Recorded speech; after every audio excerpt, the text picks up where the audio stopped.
Hello and welcome to the New Indian Express Online. I'm Bansy Kalappa. With me is a very celebrated guest. We have with us Mr. Sharan Prakash Patil. He's the Medical Education Minister and also a doctor by profession. So first of all, you have this very ambitious plan of increasing 800 plus 700 medical seats. What exactly is this plan? So this year we have planned that we have 22 government medical colleges and we are going for enhancement of seats. So we have asked for around 800 MBBS seats to be UG. enhanced, UG seats to be enhanced. So each college we have asked for 50 seats more. So we have asked for 800 more seats for undergraduates in various medical colleges. And apart from that, around 700 postgraduate seats, especially in clinical subjects. We have asked for, we actually applied to NMC for this enhancement, and I'm sure we will get this. So it will be a big help when it is available for the students in Karnataka. Yeah, because without doing a new medical college, adding 800 seats is as good as doing 5 new government medical colleges. Absolutely. 800 seats is a big number. Because So there this is will help the meritorious students of the state. Yeah, because for the longest of time there has been a complaint that medical students who don't get seats in Karnataka, they go abroad looking for medical seats. You see, there is still a great demand in this country for medical education. See, the aspirants to become doctors in this country. And you know, the NEET exams which are conducted throughout the country is one of the biggest exams conducted. So now there is a great demand, and the students who are aspiring to become doctors is 1 in 10, 20, it's more than that as well. So it is the responsibility of the government to establish more medical colleges, and we should not think in a restrictive way, like now we have reached some satisfactory levels or something, because we are not only catering to this state, not only to this country, but globally Indian doctors are in great demand. You see, the doctors who are now renowned doctors who are making headlines and who have very established roaring practice in America are all Indians. Most of them are Indians. Absolutely. Even you go to any part of the country, any part of the world, you see Indian doctors, they are known doctors because they are hardworking, they are dedicated, and they are more skilled. So that should be our destination. So you see, MBBS is one course which will definitely change the life of students, because he has a great career path, and that's why we should encourage. Okay. Also, you have been speaking of All India Institute of Medical Sciences at Raichur. What really is the progress on that front? You see, our government, we had made a poll commitment that this time, you see, only two states are there in this country where AIIMS has not been established by the government of India. One is Goa, other is Karnataka. And in Karnataka, we have told explicitly that the AIIMS should come to Raichur. That's one of the most backward Yeah, districts. one of the most backward districts of Kalyan Karnataka region. So we have already identified the land, and we have promised to give all the facility to Government of India, whatsoever the requirement. So Honorable Chief Minister has written a letter. I have led a delegation and taken all the public representatives across the party. All parties of entire Kalyan Karnataka area. We have gone and represented to the Health Minister, and myself and Bosraju have gone and even apprised the new Health Minister. So 3 times I have requested the Government of India to establish AIIMS in Raichur. Any progress on that front? No, they have been asking again that center file, again we have concurred that Raichur is the right place, and that is a commitment of the government. Even the Honorable Chief Minister has given representation to the Prime Minister as well. But it's still the Government of India needs to decide on that. Also, recruitment of doctors and nurses, there have been complaints about that, and you said that you will do it through competitive exams. What exactly is the idea? Yeah, you see, now earlier the practice of recruiting nurses were like they were conducting their own exams, or there was an interview conducted. But in my last year itself, I had taken a conscious decision about recruiting nurses directly through KE. There will be no interviews. There will be only merit and roster. And we have recruited around 1,000 nurses in the last 10 years. Even now, have taken a conscious decision. All nurses recruited. If it is a permanent post to be recruited, it has to be by KA, and only merit and roster. There will be no interviews. And even doctors, as of now, the methodology we have changed.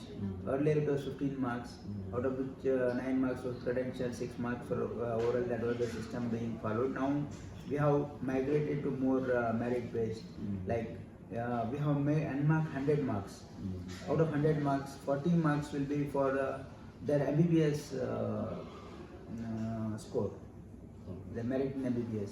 Then 40 marks will be MBBS score, 30 marks for PG score, and rest 20 marks for their credentials, like the number of papers they have published in international papers, international magazines, and gold medals, and for that credential which would be allotted automatically by the credentials.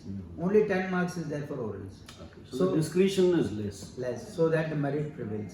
So this is the initial thing we have done, but eventually I want to migrate it to direct written exam without any board. Because for that we are making a preparation, because KA has certain particulars, how to set the paper, how, and that all is going on.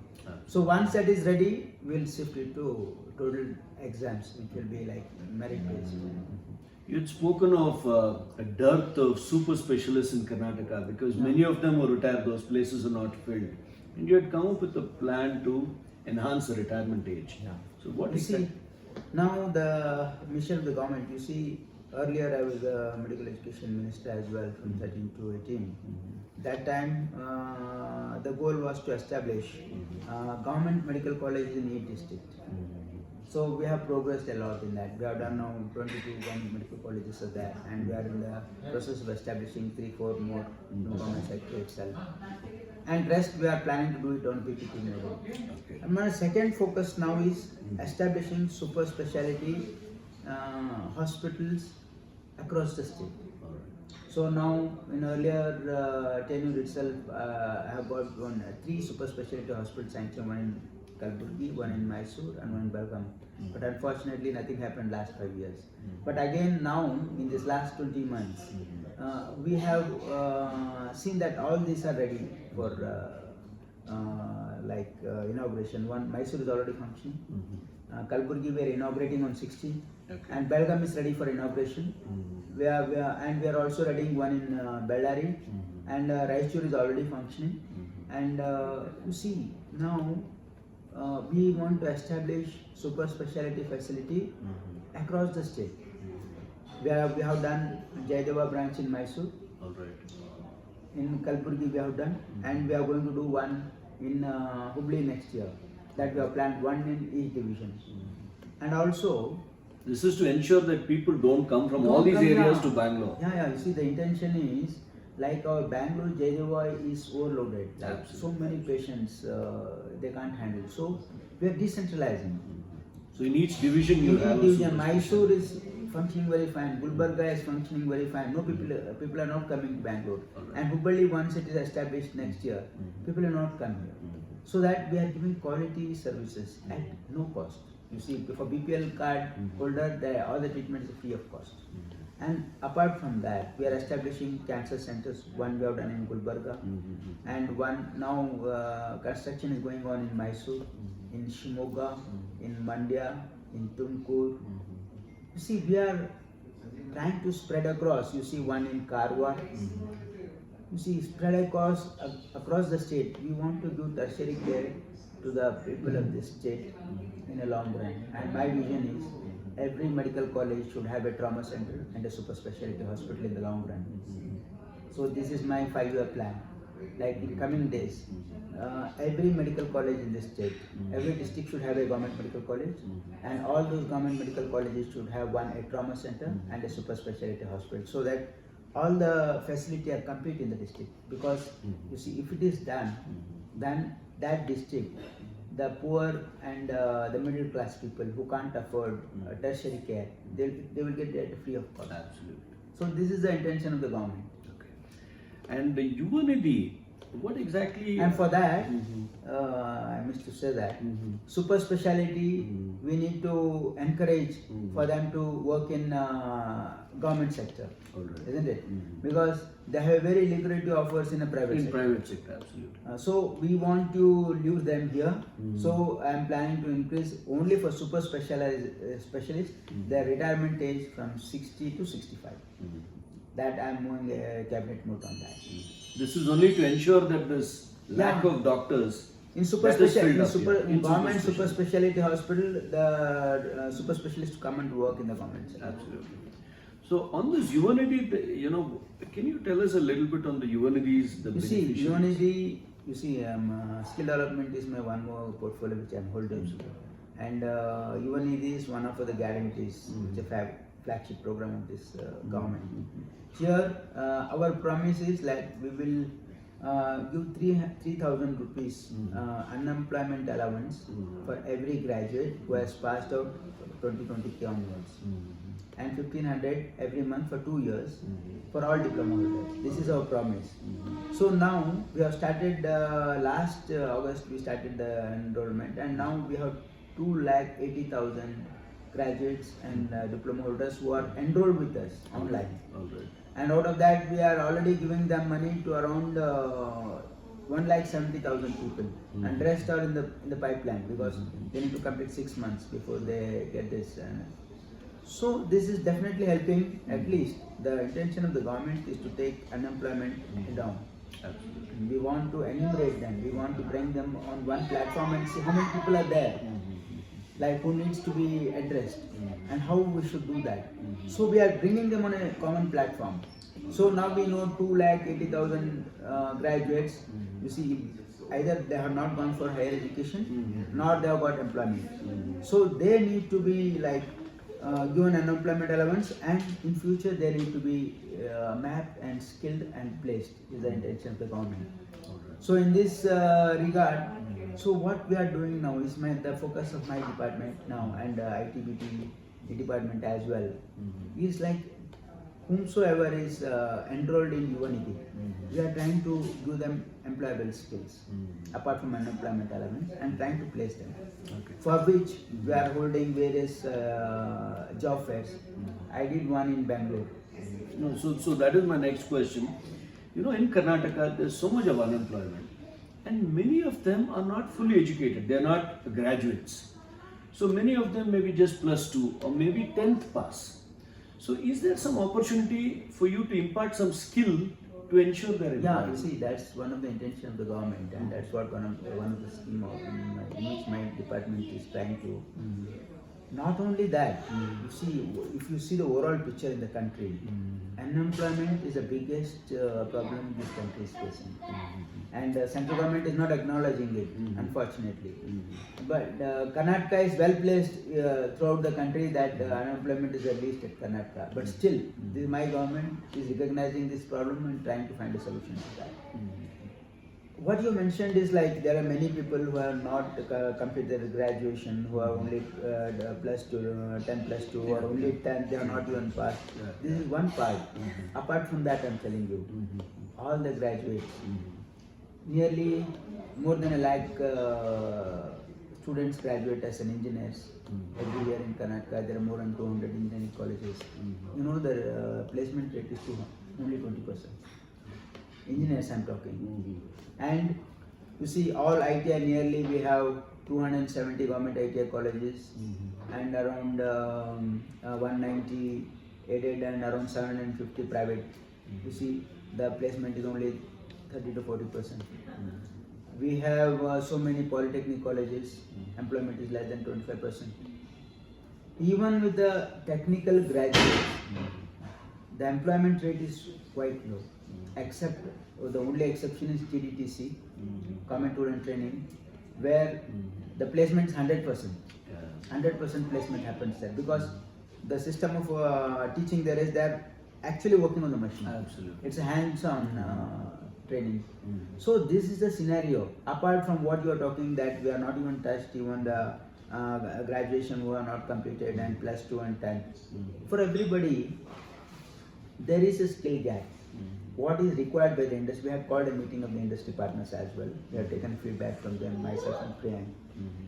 They are telling that there is a huge requirement in our industries itself, but there is a mismatch of the skill. The skill what required is not there among the students who are passed out. So that means their syllabus is kind of outdated. Of course. Which needs to be... You have hit the nail on the head. Absolutely. You see, that's what we have been discussing with the Higher Education Minister and also AICT Chairman. We are suggesting the syllabus which is been incorporated now is not getting our graduates the right kind of skills and employment. So that needs to be changed. It should be revised. It should be like updated, and even the feedback from the industry people should also be taken, because ultimately they are the people who want what kind of skill they want. Sure. Their feedback should be taken. That's what we have suggested. And apart from that, you see, there are so many new things coming in. So the future skills, we had also formed a committee, a council to recommend to us what are the future skills, what are required after 5 years. And we have those skills also enumerated, and what kind of skills, so what should be the duration, what time, who should do this. We are all working on that. And apart from that, we are also, in my department, we are also trying to skill while they learn. It is Kalike Jyote Kaushalya. Okay. This is one new thing we have started from last year. Last year, 30,000 graduates in their 6th semester. They are giving additional soft skills by Microsoft, Adobe and top companies. They are giving them soft skills. This is one part. After their graduation, we are also invited many industries to participate in an expression of interest, where the industries where there is a requirement, they can come and participate and select from these Yuvanidhi candidates and train them the skills they require, and we are going to pay for the training. All right. Industry linkage, that's what we are trying to drive. And also we are trying to work on the future skills what is required. You see, for example, there is a lot of innovation in artificial intelligence, cybercrime, so many data, the analytics, so many things, new things are coming up. For that also we are working. So, and apart from that, we are also conducting job fairs across the state. One we did a very big number in Bangalore, nearly 45,000 students and graduates actually participated in that. And one we are doing on 16th in Gulbarga. And we have done across the state as well. And we are trying to do in each division headquarters. The intention is that to create an awareness among the graduates as well. And exposure they should need to have. We have also invited more than 200 employers are also coming there. So they get an exposure to these companies. Correct. Also, there was this talk that some of your people who had received skill development, they have got jobs in Europe, as drivers. See, now what exactly is the next intention is, you see, to skill this UNED who are enrolled. We are setting up 3 multi-skill development centers, one in Gulbarga, one in Koppal, one in Mysore, to train them. This is one part. The one more part is, like my department is also having a, KSDC is also having a IMCK wing, where there is a great demand from overseas, like Germany, Italy, Japan. They are coming, and there was a demand from Slovakia that has 2,000 ITI graduates for their automobile industry. And now in the last time, they have already recruited 100 ITI graduates from the state. They are getting a good salary and they are in Europe, in Slovakia. So now the process is going on. They are asking for 150 people. That will over a period of time they will hire 2,000 people. So Karnataka has a right ecosystem. The only thing what we need to do is, we need to skill them with the right type of skills. So that they are placed anywhere. Even now there is a great demand from Germany for nurses. I am conducting one overseas placement job fair for only nurses and health professionals, like especially lab technicians and allied health sciences technicians. For that overseas there is a great demand. So for that, language is the barrier. So I'm trying to introduce Germany and Japanese language in some of my nursing colleges, so that there is a great demand from Japan and Germany and Italy as well for nurses. So there is a great scope, and Karnataka has the right kind of ecosystem, so that we are even trying to play that. Apart from that, study abroad is one of my thing which are planning for future. Like many students from this state and this country, they go abroad. All right. In prestigious universities to study. Yes. So for that we need to create a platform, government platform, so that they are not cheated or they are not misled. So the government platform we are trying to create and trying to connect to one of the top universities where the students are facilitated to go and study that with hassle-free. Also recently there was this information that you had gone to a certain hospital and where the parent was dispossessed of their property and the children had taken their property and thrown them out. Yeah, this had come to my notice not while I was visiting, I was reviewing all my hospitals. So it had come to my notice that in Belgaum, to be particular, it was in Belgaum, 150 senior citizens were admitted for a period of time, and then after they got well, they were not taken back home. They have nowhere to go. They have nowhere to go. So for that, you see, I have instructed, after analyzing this, I have instructed all my directors that whenever there is a situation like this, there is a provision under the law that is like protection of senior citizens and parents. 2007 Central Act is there. According to that Act, under the provisions of that Act, there is a tribunal constituted under Assistant Commissioner. So we can give a complaint to Assistant Commissioner to the tribunal. Then there is a provision in this Act so that they can fix a monthly maintenance to them by the children. Otherwise, they can also take back their bill or their property which has been transferred to them by their choice. But if it has been done without by deceit or just coercing them, they can take back the property. This is a big blessing for the senior citizens. Of course, you who are being see, cheated. because this needs a lot of publicity as well. There is a law in place which protects the senior citizens. Actually, it is a responsibility of the society to protect our senior citizens. Absolutely. It should be inherent in our culture and society to protect. But when that fails, it is the responsibility of the government in a democracy to bring in a law to protect them. So law is there in place now. We need to take shelter under that. So that wide publicity is there, then people can take benefit of that. In fact, I analyzed that. Till now in Karnataka, you see 3,000 cases have been filed under this Act. 3,010. Out of which nearly 2,007 cases have been resolved. And only 1,000 cases they are in various stages of disposing of reconciliation. So this Act is acting effectively. So we need to bring to the notice of the people. We should give wide publicity. Even the government. I have given the instruction in my department.